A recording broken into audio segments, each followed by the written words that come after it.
que está aquí con todos ustedes más que encantado. Porque de todas las notas académicas que puede haber en ese currículum, la última, como bien ponía, no es la menos importante, ya que como cristiano creo que soy, y creo que todos hemos de ser belenistas. Para mí es un honor, de verdad, Asociación Belenista de Gijón, dirigentes, estar aquí poniéndole voz a la Iglesia para reivindicar la que desde luego es una de las muestras más descollantes de la cultura, yo diría universal. Y me explico. Últimamente estamos viendo en medios de comunicación, día sí, día también, yo no diría de otra manera, sino ataques directos, ¿verdad? Lo que supone el belenismo, la presencia de los belenes, que son prohibidos, y la palabra prohibir es literal, en lugares donde antes ocupaban un lugar destacado, en lugares públicos. Por eso yo he titulado en esta ocasión este pregón, ¿qué querrán decir con la palabra Navidad? Algunos cuando dicen Navidad. Reflexiones en torno al atropello del belenismo por algunos sectores de la beligerancia laicista más rancia. Las tutoras de tercero de preescolar de un colegio de cuyo nombre no quiero acordarme, como decía el ínclito novelista aquel que de todos tan conocido, van ellas, me imagino que en estado de trance, después de haber sido poseídas por el espíritu laicista más rancio que pulula por este país, y dan en decidir y deciden escribir una nota a los papás de las criaturas que se traen entre sus docentes manos. Nota que literalmente dice así, 2 puntos. Queridas familias, se aproxima a la Navidad y vamos a decorar el aula de niños de 3 años.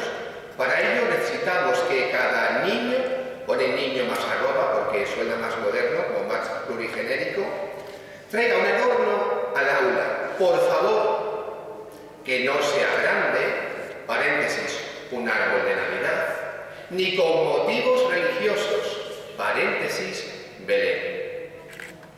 Luego va una invitación a los papás y mamás a colaborar en la decoración en un día prefijado, una despedida final y firma las tutoras de E.I. de 3 años. Entendemos la abreviatura E.I. como educación infantil. La carta, por su contenido claramente anticristiano, se hace viral porque los mismos padres de las criaturas la publican en sus redes sociales. A un servidor también le llega, a su muro de Facebook, la foto con esta sorprendente misiva.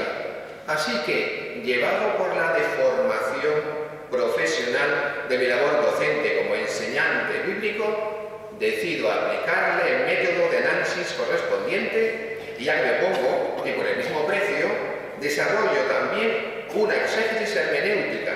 Vamos, que me digo a ver si de alguna manera logro yo entender lo que quieren decir en esta nota epistolar las sendas tutoras en cuestión. Analicemos pues, queridos amigos. Contexto. Lugar, un colegio de primaria, lugar donde, es de suponer, se forman los niños en conocimientos y valores desde la más tierna infancia. Agente emisor, tutoras, que a tenor de la misiva no sabría yo si adjetivar en sentido estricto con el adjetivo de responsables de un curso específico de la sección infantil, identificada aquí como tercero. Lengua de comunicación, castellano de aquella manera, con errores y clara ausencia de los signos de puntuación que serían requeridos en la rica lengua castellana. Si lo lees de corrido, por cierto, corres el peligro de ahogarte porque además de ausencia de comas, va adornado con alguna licencia gráfica propia de la escritura en redes sociales, pero desde luego de dudoso gusto en misivas comunicativas oficiales de esta índole, y menos por parte de docentes cuya ortografía, como el valor en las y los militares, se había de suponer. Análisis del contenido. Continuemos con el Sich-Leben, que decimos en alemán los biblistas cuando nos ponemos así como muy finos y exquisitos, pero que significa simplemente contexto, vital y temporal. Este no es otro que el hecho de que se acerca la Navidad, luego es tiempo de Navidad, acción que se requiere en este tiempo concreto: invitar a los padres a traer adornos para decorar el aulario. Restricciones a la acción propuesta: no aportar adornos grandes, y aquí el núcleo del problema, ni religiosos. El subrayado que tiene el papelito de religiosos es mío. En un análisis primario no observamos contrasentido alguno entre la época señalada en el contexto histórico, la Navidad, y la primera limitación o restricción, el tamaño de los adornos que han de aportar los padres de los tiernos infantes e infantas, algo que puede ser muy comprensible. Adornos pequeñitos y manejables, entendemos pues, sin mayores escozores. Sin embargo, la segunda limitación de la acción, no religiosos, con estas palabras, no religiosos, entra en flagrante conflicto con la señalización temporal del Sitting-Level, de nuevo el contexto temporal del evento, al que se convoca. Vamos, que si es Navidad y te prohíben aportar adornos religiosos, específicamente identificados como Belén, habría que redefinir entonces el concepto de Navidad, es decir, que nos aclaren qué entienden por Navidad las mencionadas tutoras perpetradoras de esta curiosa misiva. Estamos pues ante una notoria contradictio in terminis, vamos, de contradicción en sí, pero que en nuestra lengua vernácula astur decimos de modo mucho menos clásico y más en román paladino, una faltosada como un campano. De modo congruente postulamos que las mismas tutoras, en una hipotética invitación a otra actividad, véase un taller para fabricar dulces navideños, un suponer, alfajores o peladillas, valga el ejemplo, limitarían la acción de la colaboración paterna a no llevar ni azúcar, ni miel, ni almendras, imposibilitando por tanto el desarrollo de la actividad planteada, pues ocurre lo mismito en este caso. Si no hay hecho religioso, si no hay Belén, pues no hay Navidad que celebrar, ni que decorar, ni nada de nada. Las tutoras, viendo el desliz desafortunado de su misiva y su posterior difusión viral, han querido al parecer matizar diciendo que lo de no a los belenes era porque, claro, al ser figuritas podrían contener elementos peligrosos para los tiernos infantes, que imagino pondrían infantes también con arroba, que es mucho más plurigenérico. Vamos, para los niños. Y que digo yo, reflexionando así a bote pronto, que ya sabemos todos cómo son de tremendos estos imprudentes niños de 3 años, que día sí y día también se los andan atragantando con el buey y la mula del portal, o con el ángel anunciador de los pesebres, que ya le van llamando el ángel exterminador, o que se los cortan atrozmente con esas tremendas lanzas de plástico de los soldados romanos, que por cierto, no sé por qué siempre los ponemos custodiando el palacio de Herodes al lado de Belén, cuando el palacio estaba en Jerusalén y el sumo sacerdote tenía su propia guardia, y no precisamente romana. Bueno, estas son licencias topográficas, históricas, menores, de tipo práctico, muy comprensibles en nuestro belenismo. Entendemos, por otra parte, que al no indicar como negativa su aportación, Papá Noeles sí que podrían llevar los niños. Es evidente que tuñado de rojo orondo coca-colero y emitiendo su característico jo, jo, jo, con sus elfos y el reno Rudolf de la nariz roja correspondiente, no reconocería a San Nicolás de Mira como santo cristiano, ni el mismísimo San Pedro, con perdón, bajo cuya vocación se halla esta preciosa parroquia donde nos hemos citado esta tarde. No obstante, he podido comprobar, tras enfundiosas pesquisas en varias tiendas de los chinos donde he ido, que algunas figuritas del susodicho Santa Claus llevan unas gafas pequeñitas de metal desprendibles, con las que no solo se podría atragantar un niño de 3 años, sino toda su progenie, con la que al parecer, además también, contando con que antes no se hubiesen envenenado con la pintura tóxica con la que al parecer, y en algunos casos, según la ONU, las confecciona un Herodes asiático allá por Shanghái, ahora decimos sobre todo Shanghái, para no ofender a nadie. En este pregón por la sociedad belenista, que es para mí, de verdad, todo un honor ofrecer aquí en Gijón, creo que convendría, por tanto, y ante todo lo anteriormente expuesto, recordar a nuestra sociedad actual que lo que celebramos en Navidad es una fiesta histórica que tiene 2000 años de antigüedad, exactamente 2022. Bueno, esto dicho así, más o menos, datados a partir de la fecha del nacimiento de Cristo. Paradójicamente, el hecho pudo ocurrir en la primavera del año -6, repito, más o menos, dada la datación errónea del monje Dioniso el Exiguo, era que era enanín el pobrecito, pero decía el Exiguo, que era más fino. Pues Dioniso el Exiguo señalaba como fecha tal el año 0, ignorando por tanto que Herodes el Grande, el causante de la matanza de los inocentes, había muerto en el año -4 antes de Cristo.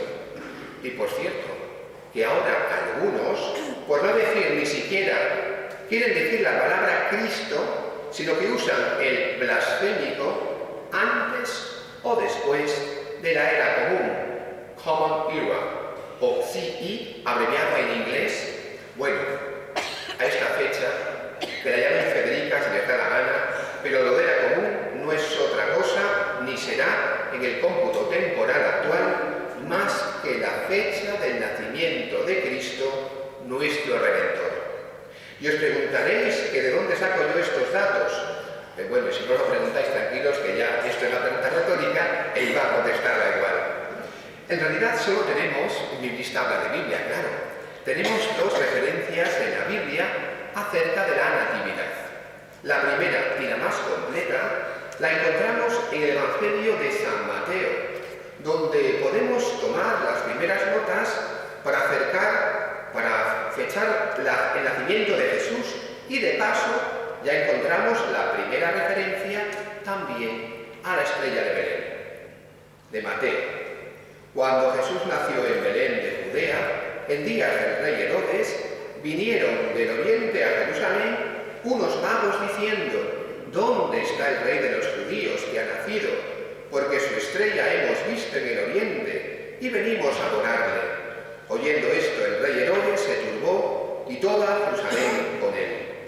En segundo lugar, el Evangelio, según San Lucas, nos dice también: aconteció en aquellos días que se promulgó un edicto de parte de Augusto César, que todo el mundo fuese empadronado.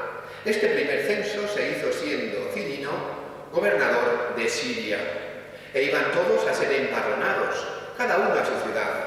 Y José subió de Galilea, de la ciudad de Nazaret, a Judea, a la ciudad de David, que se llama Belén, por cuando era la casa y de la familia de David, para ser empadronado con María su mujer, desposada con él, la cual estaba encinta. Y aconteció que estando ellos allí, se cumplieron los días de su alumbramiento, y dio a luz a su hijo primogénito, y lo envolvió en pañales, y lo acostó en un pesebre, porque no había lugar para ellos en el mesón.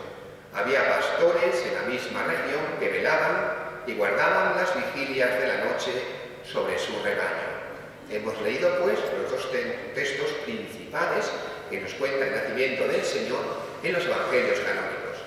Y siguiendo estos 2 preciosos textos de los evangelios, al nacer Jesús, ¿qué sabemos? Que reinaba Herodes, que se estaba realizando un censo de población por orden de Augusto César, que Cirino era gobernador de Siria. Si ahora cruzamos los datos bíblicos con los datos históricos que conocemos del momento, podemos decir: Herodes el Grande era el rey de Judea y que nació en el año 73 a.C. Y según los historiadores más modernos, murió después de un eclipse de luna que pudo verse desde Jericó y antes de la Pascua judía. Dicho eclipse muy bien podría corresponderse con el acaecido el 13 de marzo del año 4 a.C.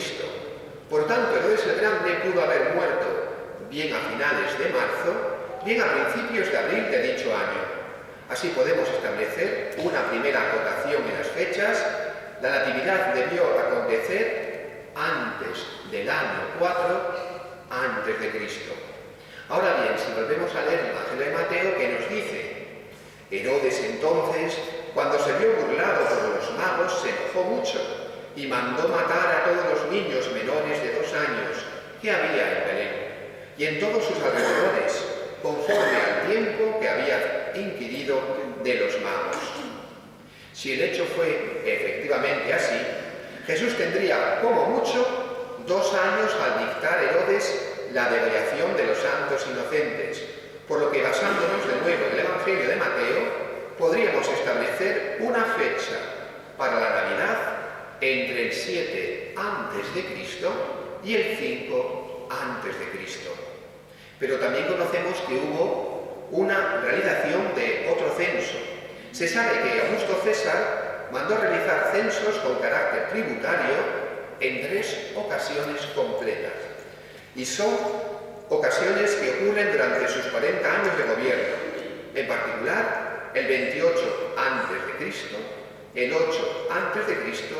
y el 14 después de Cristo ya, respectivamente. Sabemos también que Cirino, como os he dicho, era gobernador de Siria, y hoy día sabemos que Cirino o Quirinus, nombre latino, no fue gobernador de Siria antes del 6 después de Cristo. Sin embargo, sí sabemos que antes desempeñó importantes cargos gubernamentales entre el 6 y el 5 a.C. Seguramente Lucas se refería a este cargo y no al que pensamos que era el de gobernador de Siria. Por tanto, el margen de fechas que obtenemos del Evangelio de Lucas es más amplio, diríamos del 8 al 14. Yo me quedo en esto siempre en torno al año 7, más o menos, antes de Cristo. Por lo tanto, sabemos que es el año 7 antes del año 0. Así ya hemos tratado de modo correcto un hecho histórico que estamos ahora a punto de celebrar. Sabemos pues también que Jesús de Nazaret, por los datos neotestamentarios, nace en primavera, pero la fiesta de su nacimiento la situamos teológicamente, muy bien situada por cierto, en el solsticio de invierno. En el calendario gregoriano cae en el entorno del 24 y 25 de diciembre, cuando la noche es vencida por el día, metáfora pues de la oscuridad, vencida por la luz de Cristo. A esta fiesta se la denomina en castellano Navidad, que viene del latín nativitas y que significa nacimiento, nacimiento del niño Dios. Navidad no es pues ni la fiesta del invierno, ni esas titulaciones inventadas a última hora. Navidad es el periodo en el que millones de cristianos en todo el mundo celebramos el nacimiento del Señor. Navidad es, por tanto, una fiesta religiosa cristiana y además es la más importante después de la Pascua de Resurrección. Pues bien, uno de los elementos más señeros de esta fiesta son los signos externos de alegría en la decoración de las casas y de las calles, el árbol de Navidad y de un modo especialmente entrañable y por antonomasia en nuestra cultura, los belenes. La tradición belenista de la que se nutre nuestra querida asociación gijonesa es directa heredera de una antiquísima tradición, como bien sabéis, que se remonta al siglo XIII con la iniciativa de San Francisco. El Belén, que también denominamos pesebre, es de todos conocido que constituye uno de los símbolos cristianos, por tanto, más conocidos de todos los tiempos en estas fiestas navideñas. La representación del nacimiento de Cristo forma parte de una larguísima tradición de la Iglesia que se remonta, por tanto, ya a hace más de 8 siglos. Muchos, como tristemente comprobamos, son los que ignoran no solo el origen, sino incluso el significado que encierra esta práctica que en muchos hogares se ha reducido a varias simples figuritas o que se ha sustituido ya directamente por el árbol de Navidad. Sin embargo, pienso yo que bien podría ser un estímulo para los papás cristianos que les permita explicar con todo detalle a sus hijos el por qué y el cómo Jesús de Nazaret, Cristo nuestro Salvador, se hizo hombre. El origen de los belenes se sitúa en plena Edad Media. Se cree que fue San Francisco de Asís, como os he dicho, fundador de la Orden Franciscana, el iniciador, y sería en torno a los años 1200 a 1226. En concreto, en la Navidad del año 1223, estando en una ermita en un lugar llamado Grecho, él mismo nos cuenta que una fuerza divina le impulsa a reproducir en vivo el misterio del nacimiento. Luego el primer Belén fue un Belén viviente, y esto lo hizo San Francisco previa autorización del pontífice, del Papa Honorio III. El hecho que nos dice San Francisco, en realidad lo cuenta San Buenaventura y Tomás de Celano, y lo hacen de modo pormenorizado. Dice San Buenaventura: 3 años antes de su muerte, Francisco quiso celebrar en Grecho el recuerdo del nacimiento del niño Jesús y deseó hacerlo con toda posible solemnidad a fin de aumentar mayormente la devoción de los fieles, para que la cosa no fuese adjudicada a manía de novedad. Primero pidió y obtuvo el permiso del sumo pontífice. San Francisco fue ayudado por un soldado llamado Juan de Grecho y comenzó los preparativos, por tanto, 15 días antes del 25 de diciembre. Eligió un lugar abierto donde pusieron un paño blanco, igual que sobre un altar, y llevaron una gran cantidad de heno. Luego trasladaron un asno, un buey y otros animales.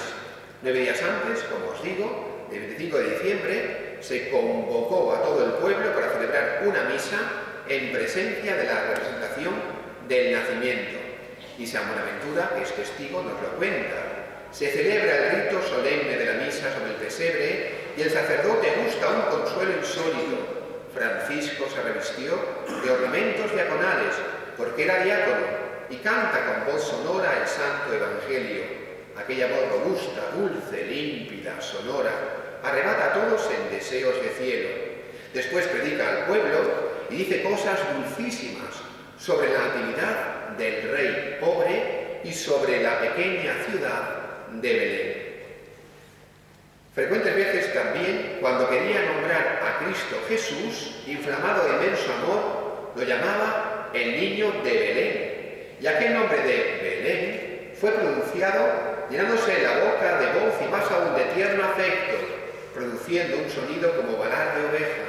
Y cada vez en el nombrar de Jesús o niño de Belén, con la lengua se lamía los labios como queriendo retener también en el paladar la dulzura de aquella palabra, la dulzura de la palabra Belén. Entonces el Papa Honorio III concedió indulgencia a todos los que asistieron a la ceremonia y se cuenta que el heno que se utilizó incluso, según antiguas historias, para sanar a personas y animales. A partir de entonces comienza la popularización de la representación del Belén en el mundo cristiano, y poquito a poco se pasa de los seres vivos, del Belén viviente, al Belén que utiliza figuritas de barro y demás materiales. Ya sabemos, algunos dicen que el Belén pudo surgir, que digo, de figuras de barro, en Nápoles, en Italia, a finales del siglo XV. Y una última versión también dice que el pesebre puede encontrarse en esas imágenes, pinturas y tallas que encontramos en las catedrales e iglesias durante el medievo, porque cuando el vulgo, la gente en general, no sabía leer, las imágenes eran y suponían la mejor catequesis. Por tanto, en el pesebre tenemos el centro de atención siempre que ha de ser el nacimiento de Cristo. No sé si sabéis que la primera representación conocida es muy antigua, yo la he visto, data del siglo II y está en Roma. Está en las catacumbas de Priscila, donde aparece precisamente con María, con el niño en brazos, que es una de las primeras, como digo, representaciones. A partir del siglo XVIII bien sabemos que había escultores, por ejemplo, como Salcillo, como los catalanes Valmigiana, Amedeu de esto seguro que sabéis, ¿verdad? Los belenistas mucho más que yo, que de hecho, ¿verdad? Hemos estado incluso comprando figuras en Sicilia, en uno de los famosos talleres, me acuerdo de uno de nuestros viajes, y por tanto esas figuras serían las que sirvan como modelo para estas figuras actuales. Ya termino. Ya hemos tenido una introducción gloriosa musical, yo también estoy esperando el epílogo final, ¿verdad? Precioso, que ahora tendremos. Y termino este breve recorrido por la larga y fructífera historia de la presencia del belenismo en la cultura occidental y también allí donde fue llevada allende los mares, agradeciendo a la Asociación Belenista Gijonesa la confianza depositada en mi persona para ofrecer este pregón. Todo, de verdad, para mí es todo un privilegio estar aquí ofreciéndose estas palabras, al tiempo que pido de modo contundente un congruente y democrático respeto a la que es una de las muestras religiosas y culturales más descollantes de la cultura europea. Señoras y señores, bueno, señor con arroba que es más moderno, laicistas radicales, tengamos la fiesta de la Navidad en paz, no nos la descafeínen de mala manera, procuren respetar nuestras nobles tradiciones y hagan el